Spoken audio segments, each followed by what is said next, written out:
আসসালামু আলাইকুম স্যার। ওয়ালাইকুম আসসালাম। স্যার আসসালামু আলাইকুম। ওয়ালাইকুম আসসালাম। আসসালামু আলাইকুম স্যার। ওয়ালাইকুম আসসালাম। আসসালামু আলাইকুম স্যার। আসসালামু আলাইকুম ওয়ালাইকুম আসসালাম। স্যার। তোমরা সবাই ভালো আছো? জি স্যার, আলহামদুলিল্লাহ।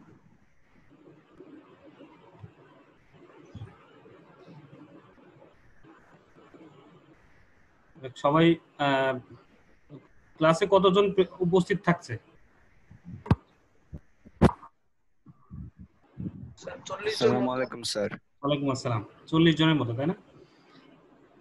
সবারই উপস্থিত আস্তে আস্তে স্যার আসবে স্যার সবাই। আচ্ছা, ঠিক আছে।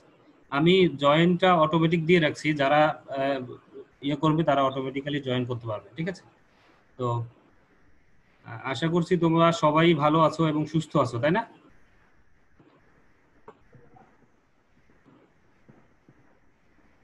আলহামদুলিল্লাহ। আচ্ছা, আর আপনি কেমন আছেন স্যার? আমিও তোমাদের দোয়াতে ভালো আছি, এখন পর্যন্ত সুস্থ আছি। আমার জন্য দোয়া করবে, আমিও তোমাদের জন্য দোয়া করি, সবাই যেন সুস্থ থাকে এবং সুস্থ থেকেই আমরা বাড়িতে বসেও যেন আমাদের যে যার যার যে দায়িত্ব, সেই দায়িত্বগুলো আমরা ভালো মতো পালন করতে পারি, ঠিক আছে? তো দু একটি কথা বলে তারপরে ক্লাসটা শুরু করব। আসসালামু আলাইকুম স্যার। ওয়ালাইকুম আসসালাম। স্যার আসসালামু আলাইকুম। ওয়ালাইকুম আসসালাম। দু একটি কথা বলে আমি ক্লাসটা শুরু করতে চাচ্ছি। সেটি হচ্ছে, তোমরা তো প্রি টেস্ট পরীক্ষা দিবে, তাই না? তো সেক্ষেত্রে প্রি টেস্টের যে প্রি টেস্টের যে সিলেবাস, সেই সিলেবাসের গদ্য এবং পদ্য কবিতা এগুলোর মোটামুটি আমরা শেষ করেছিলাম, হয়তো বা দু একটা বাকি ছিল, যেগুলো আমরা পরে রিপোর্ট টু প্রিন্সিপালে দেওয়ার চেষ্টা করেছি। তোমরা যারা ফলো করেছো রিপোর্ট টু প্রিন্সিপাল গ্রুপ, সেখানে দেখে থাকবে যে আমি নিয়মিতই তোমাদের দশম শ্রেণী বাংলা প্রথম পত্রের পড়াটা ওখানে আমি দিতাম। তো যাই হোক, তারপরেও সামনে প্রি টেস্টের পূর্বে যে কয়েকদিন আমরা ক্লাস পাবো, সেই ক্লাসগুলোতে আবার একটু তোমাদের এই সিলেবাসটা রিভাইজ করার চেষ্টা করব। তো সেক্ষেত্রে তোমাদের কেউ কেউ আমাকে বলেছিল যে আজকে একটা টপিক নিয়ে আলোচনা করার জন্য, আমি সেই টপিক নিয়ে আজকে কথা বলবো। আর তোমাদের চাহিদা মোতাবেক, অর্থাৎ তোমাদের যে যে টপিকে একটু দুর্বলতা আছে, অথবা আরো কোন কোন টপিক তোমরা পুনরায় আলোচনা শুনতে চাও, তো সেই টপিকগুলো যদি আমাকে বলো, আজকে ক্লাসের শেষের দিকে বলবে, তাহলে পরবর্তী ক্লাসগুলোতে আমরা ধারাবাহিকভাবে সেই টপিকের আলোচনাগুলো করব, ঠিক আছে?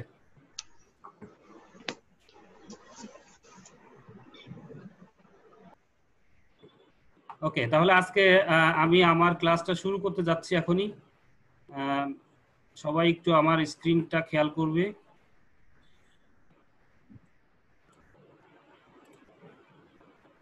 দেখা যাচ্ছে? জি স্যার। জি স্যার। জি স্যার। আচ্ছা, তাহলে আমরা শুরু করি।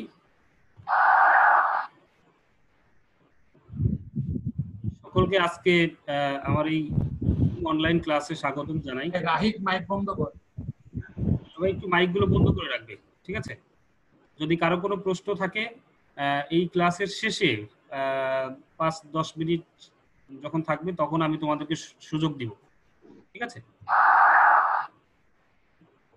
প্রথমে কয়েকটি ছবি দেখো, এই যে কবিতা, নাটক, উপন্যাস, প্রবন্ধ এবং মহাকাব্য। তোমরা নিশ্চয়ই বুঝতে পারছো যে আমি আসলে আজকে কোন বিষয়ের আলোচনা করতে যাচ্ছি, তাই না? সাহিত্য, এই দেখতে পাচ্ছ, কবিতা, নাটক, উপন্যাস, প্রবন্ধ, মহাকাব্য, এই সব ভিন্ন ভিন্ন নাম হলেও এর একটা একক নাম রয়েছে, সেটি হচ্ছে সাহিত্য। বুঝতে পেরেছ? তো তোমাদের পাঠ্য বইয়ে সাহিত্য নিয়ে একটি প্রবন্ধ আছে, সেটা কি? এই দেখো, সাহিত্যের রূপ ও সাহিত্যের রীতি। আচ্ছা, সাহিত্যের রূপ ও রীতি একটা এমন একটি প্রবন্ধ যে অত্যন্ত তাৎপর্যপূর্ণ একটি প্রবন্ধ আমার কাছে যেটি মনে হয়, কারণ এখানে সাহিত্যের প্রত্যেকটি শাখা নিয়ে একেবারে বস্তুনিষ্ঠ কিছু কথা বলা আছে, যেগুলো আমাদের জানা খুব প্রয়োজন। বিশেষ করে বাংলা সাহিত্য, মানে বাংলা ভাষী মানুষ হিসেবে আমাদেরকে এই জ্ঞানটুকু অবশ্যই রাখতে হবে, ঠিক আছে?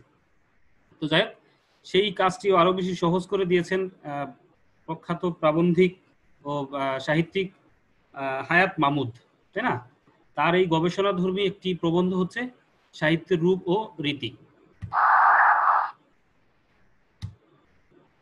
তো আমরা জানি আজকে আমাদের পাঠ হচ্ছে সাহিত্যের রূপ ও রীতি। এই প্রবন্ধটি রচনা করেছেন হায়াত মাহমুদ।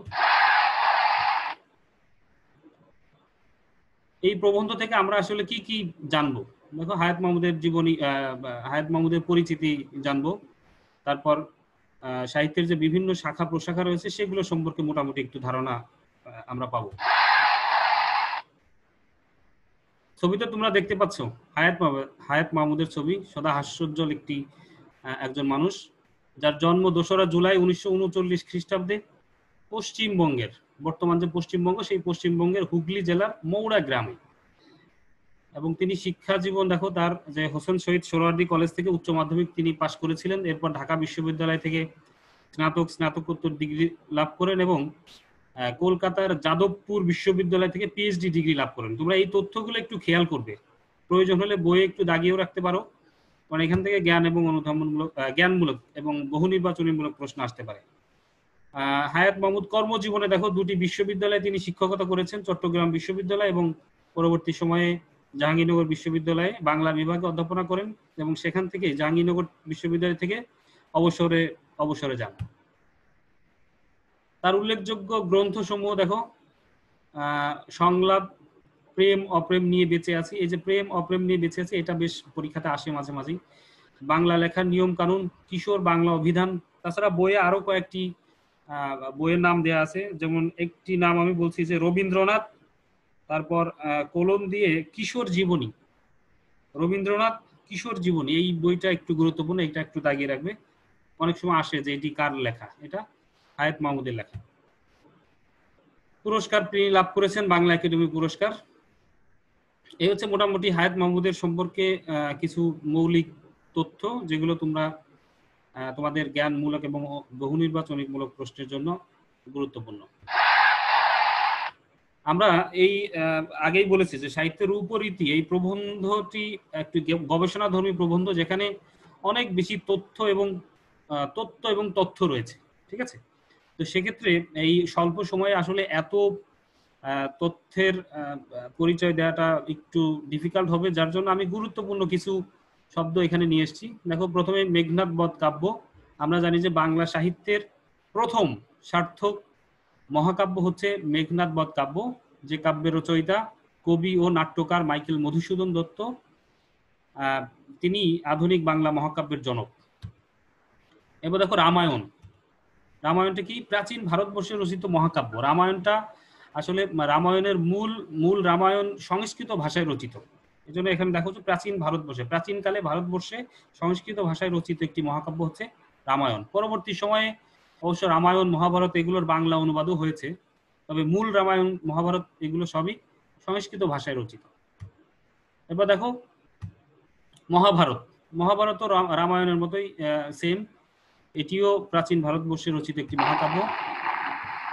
আরো কয়েকটি শব্দার্থ গুরুত্বপূর্ণ, যে লঙ্কা দ্বীপ, এই প্রবন্ধের মধ্যে তোমরা পাবে। বর্তমান যে শ্রীলঙ্কা যে নামে যে দেশটি রয়েছে, সেটি একসময় লঙ্কা দ্বীপ নামে পরিচিত ছিল এবং সিংহল দ্বীপ নামে পরিচিত ছিল। তোমরা এই বন্দে মাতরম এই শব্দটা শুনে থাকবে, আমরা প্রায় সময় বিভিন্ন জায়গায় তোমরা এটা শুনে থাকবে, কারণ আমাদের পার্শ্ববর্তী দেশ ভারতবর্ষের এটি বেশ প্রচলন রয়েছে। তো এই বন্দে মাতরম একটি কবিতা, গীতি কবিতা।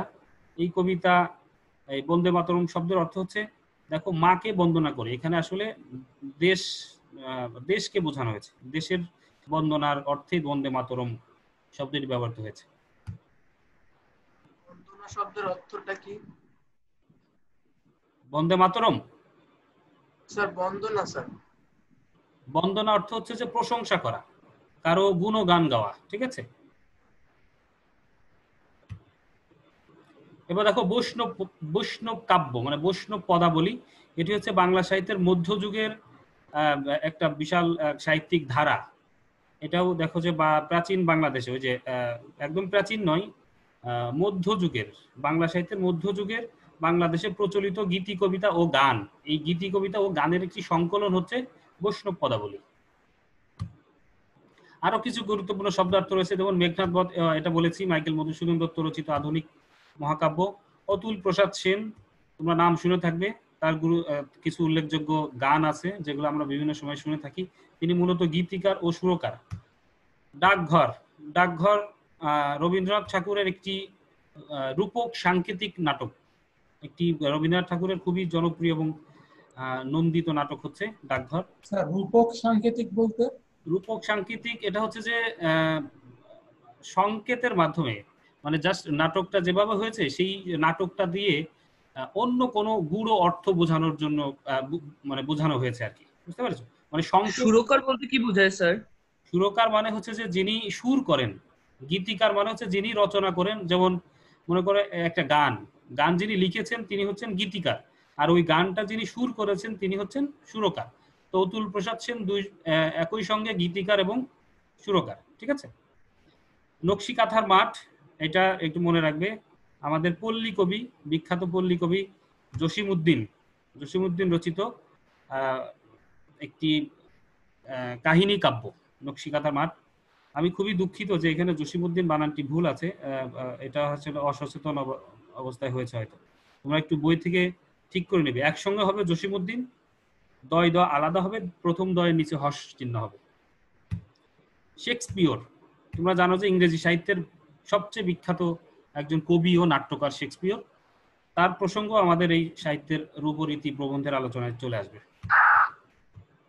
আচ্ছা, তো যাই হোক, এই হচ্ছে মোটামুটি সাহিত্যের রূপরীতি প্রবন্ধের আনুষঙ্গিক কথাবার্তা। আমরা এখন মূল প্রবন্ধের মধ্যে যাব। তোমরা নিশ্চয়ই জানো যে প্রবন্ধটা একটু বড়, আসলে এই অল্প সময়ের মধ্যে পুরো প্রবন্ধের আলোচনা লাইন বাই লাইন করাটা অসম্ভব। তো যার জন্য আমি প্রত্যেকটি অনুষঙ্গেরই, প্রত্যেকটি সাহিত্যের প্রত্যেকটি ধারারই চুম্বক অংশ তোমাদের সামনে উপস্থাপন করেছি, এবং আমি প্রত্যেকটি অনুষঙ্গ ব্যাখ্যা করার চেষ্টা করব। পরবর্তীতে তোমরা প্রবন্ধ যদি নিজে নিজে পড়ো তাহলে আমার বিশ্বাস যে তোমরা খুব সহজেই সেটা আয়ত্ত করতে পারবে। তো প্রথমেই সাহিত্যের উপরীতি এই প্রবন্ধের আলোচনায় প্রথমেই যে শাখা, সাহিত্যের যে শাখার কথা বলা হয়েছে সেটি হচ্ছে কবিতা। দেখো, কবিতা বললেই আমাদের মাথার মধ্যে কি আসে, যে কিছু মানে ছন্দে ছন্দে কোনো কিছু এরকম, তাই না? তো দেখো, আসলেই তাই। কবিতা মানে কি? কবিতা হচ্ছে যে আসলে ছন্দবদ্ধ ভাষায়, অর্থাৎ পদ্যে, এটা হচ্ছে সাধারণ একটি সংজ্ঞা, যেটি হচ্ছে যে ছন্দবদ্ধ ভাষায় অর্থাৎ পদ্যে যা লিখিত হয় তাই আমরা কবিতা বলে থাকি। তো এই কবিতার বিভিন্ন ধরনের কবিতা হয়, নানান ধরনের কবিতা। তবে প্রথমত মানে প্রধানত এই কবিতা হচ্ছে দুই ধরনের, একটা হচ্ছে মহাকাব্য, আরেকটি হচ্ছে গীতি কবিতা। তো মহাকাব্য আমি একটু আগে বলেছি যে মহাকাব্য হচ্ছে যে কবিতার কাব্যের এমন একটি ধারা যেখানে একটি গল্প বলা হয় এবং একটা বৃহৎ একটি গল্প বলা হয়, সেখানে বিশাল বড় একটি প্লট নিয়ে সেখানে অনেক চরিত্র থাকে, ঘটনা থাকে, যুদ্ধ বিগ্রহ থাকে। এই ধরনের একটা বড় একটা প্লট নিয়েই মহাকাব্য তৈরি হয় এবং সেই পুরো মহাকাব্যটাই ছন্দবদ্ধ ভাষায় রচিত হয়। আর দ্বিতীয়ত হচ্ছে গীতি কবিতা। গীতি কবিতা আমরা সাধারণত যে সকল কবিতায় যে তোমরা তোমাদের বইয়ে পড়ছো অথবা বিভিন্ন সময় যে গান শুনছো, বা আমরা রবীন্দ্রনাথ, নজরুল, জসিমউদ্দিন, জীবনানন্দ দাশ, এই সকল কবিদের যে কবিতাগুলো পড়ি সাধারণত এগুলো হচ্ছে গীতি কবিতা। গীতি কবিতার একটি মূল বৈশিষ্ট্য হচ্ছে যে গীতি কবিতা জাস্ট একটা অনুভূতির প্রকাশ, সেটা যে কোনো কিছু নিয়ে হতে পারে। যেমন একটা পাখি নিয়ে একটা গীতি কবিতা হতে পারে, একটা ফুল নিয়ে হতে পারে, একটি নদী নিয়ে হতে পারে, একজন মানুষ নিয়ে হতে পারে। তো যাই হোক, গীতি কবিতা হচ্ছে ছোট ছোট এরকম অনুভূতিগুলো যখন ছন্দবদ্ধ ভাষায় রচিত হয় তখন তাকে গীতি কবিতা বলা হয়। স্যার, পৃথিবীতে মহাকাব্যের সংখ্যা কতটি? মহাকাব্যের সংখ্যা তো অসংখ্য। কারণ মহাকাব্য আবার দুই ধরনের, ঠিক আছে। একটা হচ্ছে জাত মহাকাব্য বলা হয়, আরেকটি হচ্ছে সাহিত্যিক মহাকাব্য। তো পৃথিবীতে জাত মহাকাব্যের সংখ্যা 4টি। তোমরা এই যে আমি রামায়ণ এবং মহাভারত বললাম, এই দুটি এবং এর সঙ্গে আরো দুটি রয়েছে, সেটা হচ্ছে হোমার রচিত ইলিয়াড এবং ওডিসি। এই 4টি মহাকাব্যকে বলা হচ্ছে জাত মহাকাব্য, আর বাকি সকল মহাকাব্যকে বলা হচ্ছে সাহিত্যিক মহাকাব্য। স্যার, কবিতার গীতি কবিতার মধ্যে বেসিক ডিফারেন্সটা কি? কবিতা এবং গীতি কবিতা। কবিতা হচ্ছে মহাকাব্য এক ধরনের কবিতা, গীতি কবিতা এক ধরনের কবিতা, বুঝতে পেরেছো? আমরা যেরকম বললাম না সাহিত্য, সাহিত্য বলতে তুমি কি বুঝো? সাহিত্য বলতে তুমি কবিতা বুঝো, নাটক বুঝো, উপন্যাস বুঝো, ছোট গল্প বুঝো। ঠিক তেমনি কবিতা বলতে কি বুঝবে? কবিতা বলতে সব ধরনের কবিতা। তবে পার্থক্য কোথায়? মহাকাব্য হচ্ছে বর্ণনামূলক, অনেক বড়, সেখানে গল্প বলা হয় ছন্দবদ্ধ ভাষায়। আর গীতি কবিতা হচ্ছে জাস্ট কবির একটি অনুভূতির প্রকাশ, বিভিন্ন বিষয় নিয়ে কবির যে অনুভূতি, সেটা হচ্ছে গীতি কবিতা। স্যার মেঘনাদ বধ কাব্যে তো মধুসূদন দত্তের অনেক অনুভূতি প্রকাশ পেয়েছে, যেমন দেশপ্রেম, এরকম কি কোনো কিছু প্রকাশ পেয়েছে নাকি? সেটা ঠিক আছে, তোমার কথা ঠিক আছে, কিন্তু মেঘনাদ বধ আসলে একক একটি কোনো অনুভূতি নয়, এখানে অনেক ঘটনার বর্ণনা রয়েছে, ঠিক আছে? যার জন্য এটাকে আসলে গীতি কবিতা বলা যাবে না। স্যার জাত মহাকাব্য আর মহাকাব্যের মধ্যে পার্থক্য কি? জাত মহাকাব্য এটা হচ্ছে তোমার যে চারটি মহাকাব্যের কথা বললাম, যে রামায়ণ, মহাভারত, আর হচ্ছে ইলিয়াড এবং ওডিসি, তাই না? এই চারটি মহাকাব্য এর তোমার গাঠনিক যে বৈশিষ্ট্য, ঠিক আছে, রচনাগত রচনা শৈলী, যেটা রচনা কাঠামো যেটি, তার ভিত্তিতেই আসলে এই সব প্রকারভেদগুলো করা হয়েছে, ঠিক আছে? তো এই চারটি মহাকাব্য আসলে গঠনগত দিক দিয়ে অনন্য, বুঝতে পারছো? এর মানে এর কি বলা যায়, যদি আমি একেবারে সহজ করে বলি, যে আসলে এই চারটি মহাকাব্য পৃথিবীর অন্যান্য সকল মহাকাব্য থেকে আলাদা, বুঝতে পেরেছো? এদের বিশেষ করে এর গঠনগত দিক থেকে এর বিশেষত্ব এখানেই। আর বাকি মহাকাব্য, যেমন অনেকেই মহাকাব্য লিখেছেন বাংলা সাহিত্যে, হেমচন্দ্র লিখেছেন, তারপরে কাইকোবাদ লিখেছেন, অনেকেই লিখেছেন, ঠিক আছে? তো যাক, আমরা সামনের দিকে আগাই, নাহলে সময় পাওয়া যাবে না। যাই হোক, এই যে দেখো রামায়ণ মহাকাব্য, ভারতবর্ষ উপমহাদেশের সর্বপ্রাচীন দুটি কাহিনীর একটি হলো রামায়ণ আর অন্যটি হলো মহাভারত। মহাভারত সম্পর্কে বলা হয়ে থাকে, এখানে একটি কথা আছে মহাভারত সম্পর্কে, যা নেই ভারতে তা নেই ভারতে। এই লাইনটি খুবই গুরুত্বপূর্ণ, খুবই গুরুত্বপূর্ণ, তোমরা এটা আলাদা করে দাগিয়ে রাখবে, কারণ অনেক সময় এটা অনুধাবনমূলক প্রশ্ন আসে। এটা সম্পর্কে বলা হচ্ছে, যে আমি একটু আগে যেটা বললাম, যে জাত মহাকাব্য আর সাধারণ মহাকাব্যের পার্থক্য কোথায়। দেখো, মহাকাব্যের যে বিশালত্ব, এই বিশালত্বটা আমরা বুঝতে পারি যা নেই ভারতে তা নেই ভারতে এই লাইন দ্বারা, তাই না? সেটা কি, যে মহাভারত এমন একটি মহাকাব্য যে এখানে এমন কিছু নাই, মানে এমন কোনো কিছুর বর্ণনা নাই যা ভারতবর্ষে ঘটেনি অথবা ঘটবে না। অর্থাৎ মহাকাব্যের ব্যাপকতা সম্পর্কে প্রাবন্ধিক এই কথাটি বলেছেন, ঠিক আছে? এরপর দেখো গীতি কবিতা। গীতি কবিতার সংজ্ঞা বঙ্কিমচন্দ্র চট্টোপাধ্যায় একটি চমৎকার সংজ্ঞা দিয়েছেন। সেই সংজ্ঞাটি কি, যে বঙ্কিমচন্দ্র বলেছেন যে বক্তার ভাবোচ্ছ্বাসের পরিস্ফুটন মাত্র যাহার উদ্দেশ্য, সেই কাব্যই গীতি কাব্য। আমি একটু আগেই তোমাদেরকে বলেছি যে একজন কবি তার যে মনের একটি ভাব, সেই ভাব তিনি যে কবিতার মাধ্যমে প্রকাশ করেন, সেটি হচ্ছে গীতি কবিতা, ঠিক আছে? কারণ একজন কবি, এটা কি গীতি কবিতা? এই পাশে ওনার লেখার পাশে, হ্যাঁ হ্যাঁ হ্যাঁ, গীতি কবিতা। তো একজন কবির মধ্যে অসংখ্য ভাব আসতে পারে, তাই না? মনের মধ্যে অসংখ্য ভাবের উদয় হতে পারে। তো সেক্ষেত্রে প্রত্যেকটি ভাব তিনি আলাদা আলাদা করে যদি কবিতা আকারে প্রকাশ করেন, তাহলে সেগুলোই হচ্ছে গীতি কবিতা। আচ্ছা, এখানে আর কারো কোনো প্রশ্ন আছে কবিতা নিয়ে? গীতি কবিতার উদাহরণ দিতে পারি দুই একটি। স্যার বইয়ের একটা লাইন থেকে প্রশ্ন ছিল। হ্যাঁ, বলো। স্যার এখানে লাস্টের দিকে একটা লাইনে বলা হয়েছে, জসিমউদ্দিনের নকশিকাঁথার মাঠ ও সজন রাদিয়ার ঘাট জাতীয় কোনো কাব্য পূর্বে কেউ রচনা করেনি, এক্ষেত্রে তার অনুসারীও কেউ নেই। এই কথাটার মাধ্যমে কি বোঝানো হয়েছে? এটা হচ্ছে যে নকশিকাঁথার মাঠ আর হচ্ছে সজন বাদিয়ার ঘাট, এগুলো হচ্ছে কবি জসিমউদ্দিন রচিত কাহিনী কাব্য, ঠিক আছে? এবং তিনি গ্রাম্য কি বলা যায়, গ্রাম্য উপাদানকে উপজীব্য করে এই কাব্যগ্রন্থগুলো রচনা করেছেন, যে কাব্যগ্রন্থগুলো আসলে ইউনিক একটি কাব্যগ্রন্থে পরিণত হয়েছে, বুঝতে পেরেছো? মানে জসিমউদ্দিনের যে স্বকীয়তা, এই স্বকীয়তার জন্যই তিনি এই তিনি অন্যান্য সকল কবিদের থেকে আলাদা, বুঝতে পারছো? তার যে রচনার যে কৌশল, রচনার যে কবিতা লেখার যে ধরন, সেই ধরনের সাথে অন্য কোনো কবির ধরনের কোনো মিল নেই। তার জন্যই কিন্তু স্যার পল্লী উপাদান তো অনেক কবি লিখছে, পল্লী উপাদান নিয়ে। না, অনেক অনেক কবি লিখেছেন, কিন্তু জসিমউদ্দিন পল্লী জীবনের সঙ্গে জসিমউদ্দিনের সাহিত্যিক যে চর্চা সেটা আরো অনেক বেশি গভীর। কারণ জসিমউদ্দিনের ধরে নাও যে প্রায় সকল লেখায় তিনি গ্রাম এবং পল্লীকে নিয়েই লিখেছেন। ঠিক আছে, থ্যাংক ইউ স্যার। তাহলে পরবর্তীতে আমরা যাই নাটক। নাটকটা দেখো, নাটক হচ্ছে যে বিশ্ব সাহিত্যের সবচেয়ে প্রাচীনতম শাখা। নাটককে বলা হয় বিশ্ব সাহিত্যের সবচেয়ে প্রাচীনতম শাখা।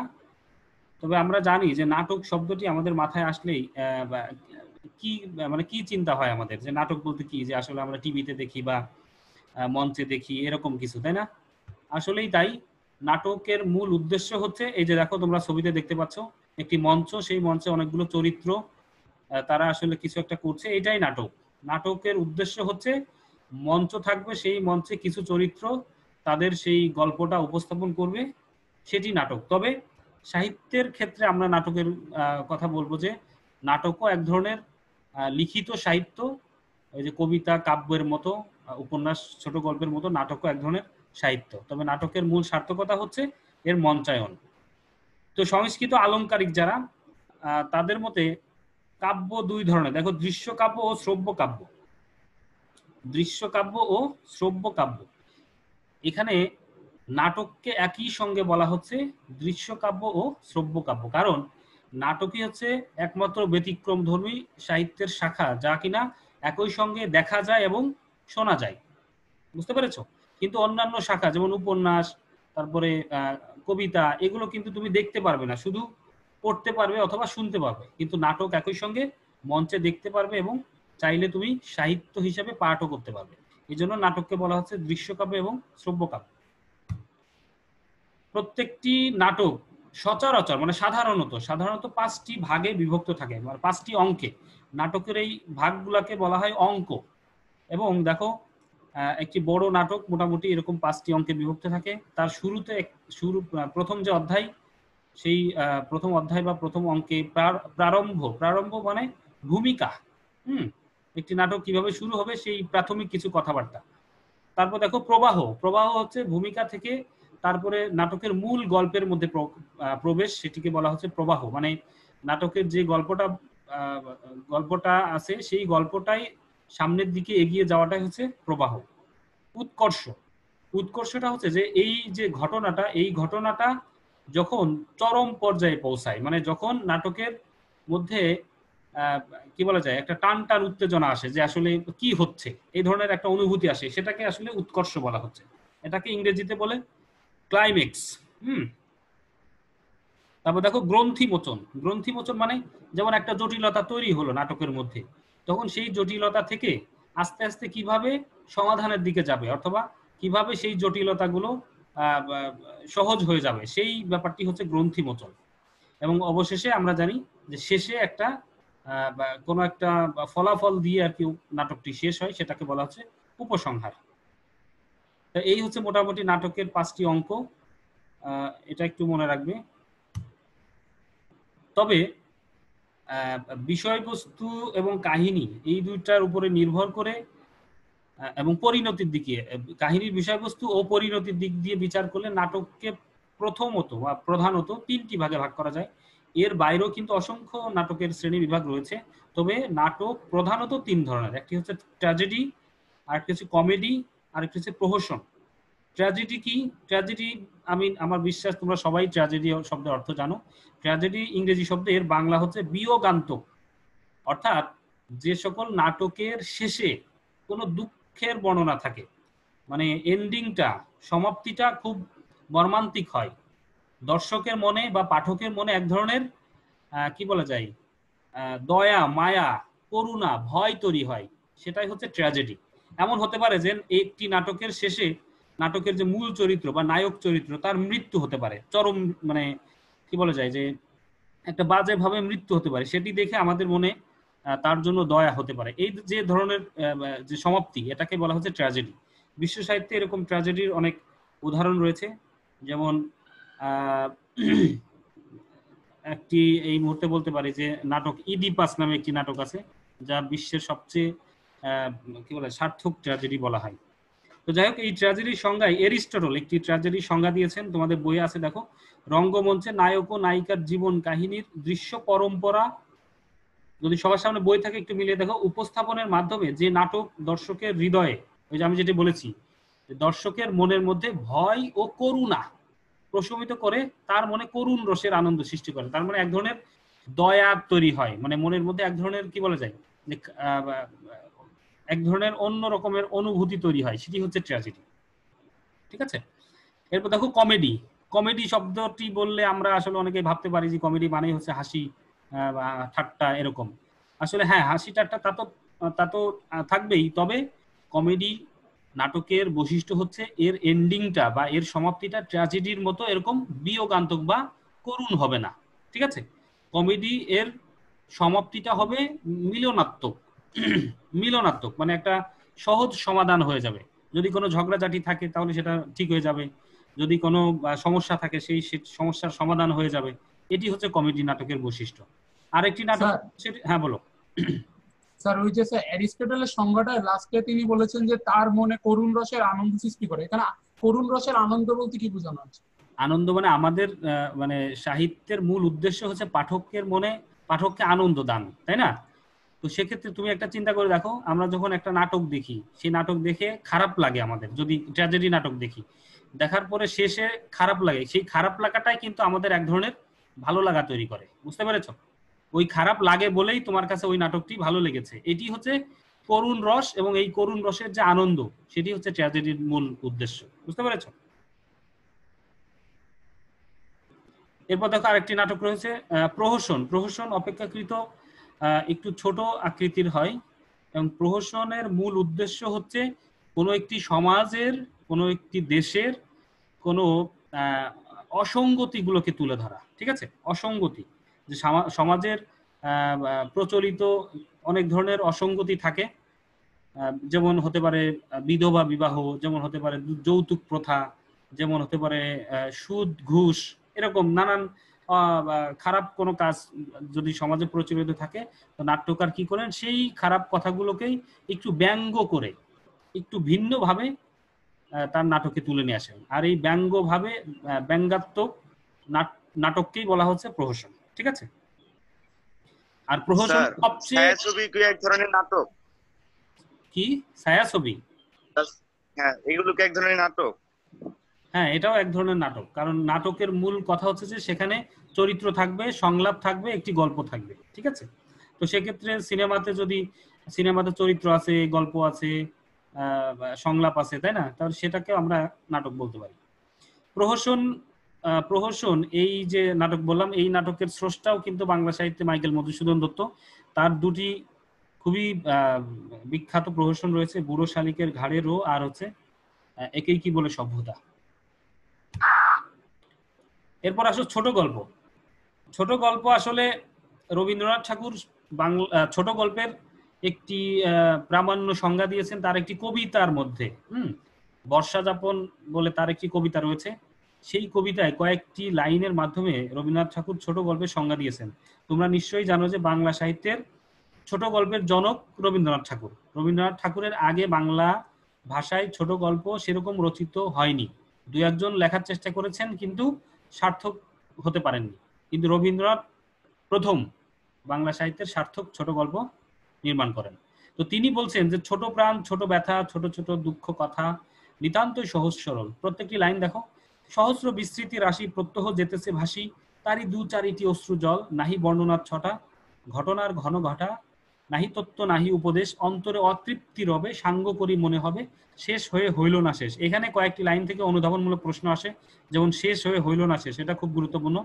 মানে এই যে লাইনটুকু, এই লাইনের মূল কথা হচ্ছে ছোট গল্প যদি আমি এক শব্দ বলি, ছোট হবে। ছোট গল্প ছোট হবে, তবে শর্ত আছে। শর্তটা কি? যে ছোট হলেই হবে না, সেখানে অবশ্যই একটা চমক থাকবে, সেখানে অবশ্যই একটি চমক দিয়ে গল্পটা শুরু হবে এবং চমক দিয়ে শেষ হবে। মানে হঠাৎ করে শুরু হবে, হঠাৎ করে শেষ হবে। বুঝতে পেরেছো? তো সেই গল্পের যে বৈশিষ্ট্য, সেই বৈশিষ্ট্যটা রবীন্দ্রনাথ ঠাকুর এই কবিতার মধ্যে বলছেন। আচ্ছা, আর ক্লাসের টাইম 10 মিনিট আছে, আমরা 10 মিনিটের মধ্যে এটা শেষ করার চেষ্টা করব। তো যাই হোক, আশা করি ছোট গল্প নিয়ে তোমাদের খুব বেশি সমস্যা হওয়ার কথা না। আর ইংরেজি সাহিত্যের যে ছোট গল্প, সেই ইংরেজি সাহিত্যের ছোট গল্পের জনককে তোমরা দেখতে পাচ্ছ ছবিতে। এই লোকটির নাম হ্যাঁ হ্যাঁ হ্যাঁ অ্যাবসলিউটলি এডগার অ্যালান পো। এই যে ছবিতে দেখতে পাচ্ছ এডগার অ্যালান পোর ছবি, ইনি ইংরেজি সাহিত্যে প্রথম ছোট গল্প রচনা করেন। ঠিক আছে, দেখো সেই এডগার অ্যালান পো ছোট গল্পের একটি সংজ্ঞা দিয়েছেন। সংজ্ঞাটা কি? আধ ঘন্টা থেকে 2-1 ঘন্টার মধ্যে পড়ে ওঠা যায় এমন কাহিনী ছোট গল্প। তার মানে তুমি যদি একটু উপন্যাস পড়তে বসো তাহলে তোমার 1 দিন 2 দিন 3 দিন 4 দিন এরকম লেগে যেতে পারে, কারণ অনেক বড় হয়। কিন্তু ছোট গল্পগুলো এমন হবে যে আধা ঘন্টার মধ্যে তুমি পড়ে শেষ করতে পেরেছো, অথবা 1 ঘন্টার মধ্যে শেষ করতে পেরেছো। তোমাদের বাংলা প্রথম পত্র বইয়ের মধ্যে অনেকগুলো ছোট গল্প রয়েছে, তাই না? যেমন শুভা একটি ছোট গল্প আছে, অভাগী স্বর্গ একটি ছোট গল্প আছে। এই গল্পগুলো পড়তে আমাদের কত সময় লাগে? নিশ্চয়ই 2-3 দিন লাগে না। কেউ যদি পড়া শুরু করে দেখবে যে 40 মিনিটের মধ্যে বা আধা ঘন্টার মধ্যে এটা শেষ হয়ে যায়। তো ছোট গল্পের এটি একটি উল্লেখযোগ্য বৈশিষ্ট্য। উপন্যাস, উপন্যাসটা কি? উপন্যাস এবং ছোট গল্প এই দুইটার মধ্যে একটা মিল রয়েছে। মিলটা কি? এই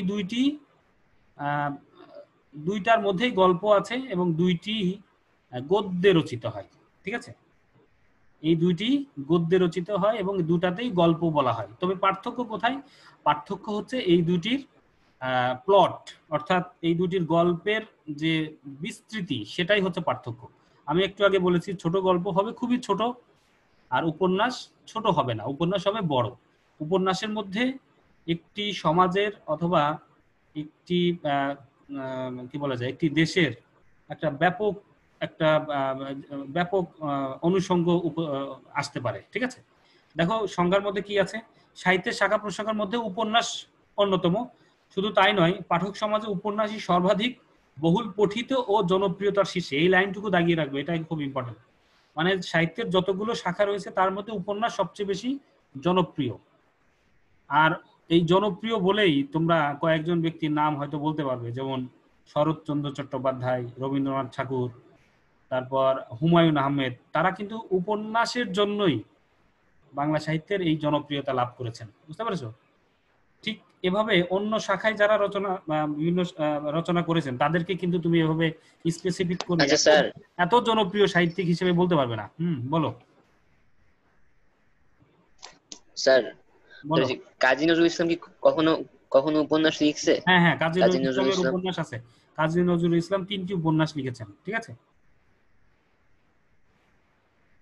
উপন্যাসে কোনো একটি কাহিনী বর্ণিত হয়ে থাকে এবং কাহিনীটি গদ্যে লিখিত হয়। এবং এই আমি যে বললাম যে কাহিনীটি একটু ব্যাপক হয়, একটু বড় হয়। জীবনের মনে করো যে কি বলা যায়, জীবনের একটি বড় অংশের বর্ণনাই হচ্ছে উপন্যাস। আমি যদি একদম সহজে বলি যে মানব জীবনের একটি বড় ঘটনার বর্ণনাই হচ্ছে উপন্যাস, সহজ কথা। ঠিক আছে, তো যাই হোক, এই উপন্যাস বাংলা সাহিত্যের সার্থক উপন্যাস শুরু হয়েছিল বঙ্কিমচন্দ্র চট্টোপাধ্যায়ের মাধ্যমে। তিনি তার দুর্গেশ নন্দিনী নামক যে উপন্যাসটি লিখেছিলেন সেটি বাংলা সাহিত্যের প্রথম সার্থক উপন্যাস।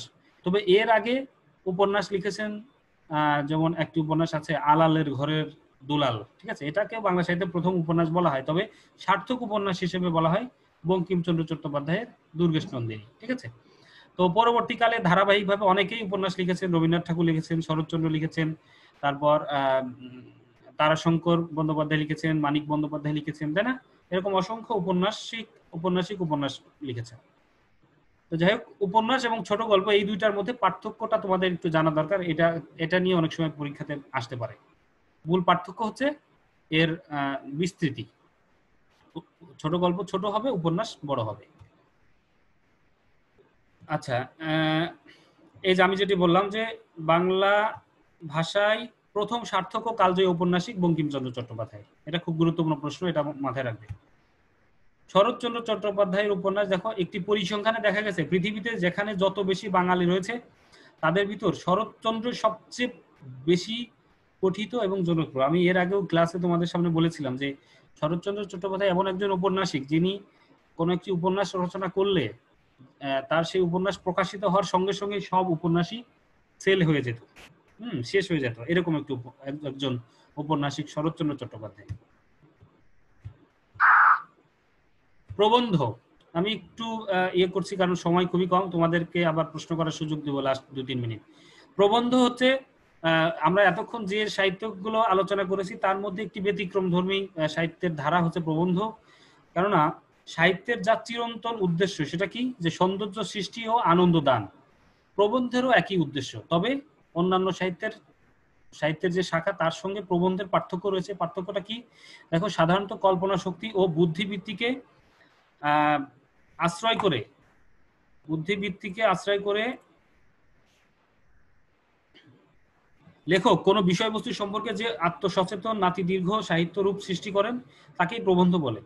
অর্থাৎ আমাদের সমাজের যে বিভিন্ন বিষয়, সেই বিষয় নিয়ে একজন সাহিত্যিকের যে বস্তুনিষ্ঠ তথ্য ও তত্ত্ব বা কি বলা যায় বস্তুনিষ্ঠ যে মতামত বা জ্ঞান, সেই জ্ঞানের উপস্থাপনই হচ্ছে প্রবন্ধ। যেমন এই যে তোমরা আজকে আমরা যে পাঠের আলোচনা করছি এটি একটি প্রবন্ধ। এখানে কিন্তু কোনো গল্প নেই, এখানে কিন্তু কোনো ছন্দ নেই, কিন্তু এটাও একটি সাহিত্যের ধারা, কারণ এখানে কোনো কিছু নিয়ে বস্তুনিষ্ঠ কিছু তথ্য আমাদেরকে দেওয়া হচ্ছে, বুঝতে পেরেছো? আর প্রবন্ধের উদ্দেশ্য এমন যে তা কি করবে, পাঠকের সামনে কোনো একটি বিষয় নিয়ে বস্তুনিষ্ঠ তথ্য দিবে। যেমন প্রবন্ধ দেখো, প্রবন্ধ 2 প্রকার। প্রবন্ধ প্রধানত 2 প্রকার, তন্ময় প্রবন্ধ এবং মন্ময় প্রবন্ধ। তন্ময় কি দেখো, তন্ময় প্রবন্ধ বিষয়বস্তুর প্রাধান্য স্বীকার করে যে সকল বস্তুনিষ্ঠ প্রবন্ধ লিখিত হয় সেগুলো তন্ময়। আর একটি হচ্ছে মন্ময়, লেখকের মেধা শক্তি অপেক্ষা ব্যক্তি হৃদয়, মানে মন্ময়ের মধ্যে লেখকের কিছুটা আবেগ প্রকাশিত হয়, কিন্তু তন্ময়ের মধ্যে লেখক কি করেন, শুধু বস্তুনিষ্ঠ তথ্য প্রকাশ করেন। ঠিক আছে, এটা হচ্ছে তন্ময় প্রবন্ধ। আর মন্ময় প্রবন্ধ হচ্ছে লেখকের কিছুটা আবেগ সেখানে প্রকাশিত হয়। আচ্ছা, আমরা এতক্ষণ যা আলোচনা করেছি তার থেকে কয়েকটি প্রশ্ন এখানে আমি দিয়েছি, আসলে সময় খুবই কম। তারপর দেখো যে কবিতার প্রধান 2টি রূপ, সেটা কি, মহাকাব্য, গীতি কবিতা। কাহিনীর বিষয়বস্তু পরিণতির দিক থেকে নাটক কত প্রকার, কেউ বলতে পারবে? বলেছি আমি 3 প্রকার। 3 প্রকার স্যার। তারপর দেখো বাংলা ভাষার প্রথম সার্থক কালজয়ী উপন্যাসিক কে? বঙ্কিমচন্দ্র চট্টোপাধ্যায়। গুড।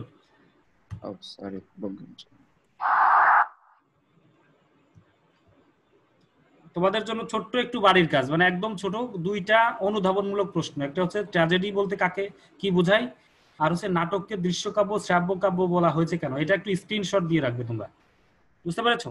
আমি বলেছি ট্র্যাজেডি কাকে বলে, এটাও বলেছি, নাটককে কেন দৃশ্যকাব্য এবং শ্রাব্য কাব্য বলা হয় সেটাও বলেছি, তাই না? তোমরা নিশ্চয়ই পারবে। তোমরা জাস্ট বাসায় একটু নিজেরাই লেখার চেষ্টা করবে, পরবর্তী ক্লাসে আমাকে শুধু জাস্ট দেখাবে যে স্যার আমি লিখেছি, খাতাটা দেখাবে। এখন তোমাদের কারো কোনো প্রশ্ন থাকলে সেটি বলো। সবাই 1 মিনিট 45 সেকেন্ড আমি উত্তর দেওয়ার চেষ্টা করবো।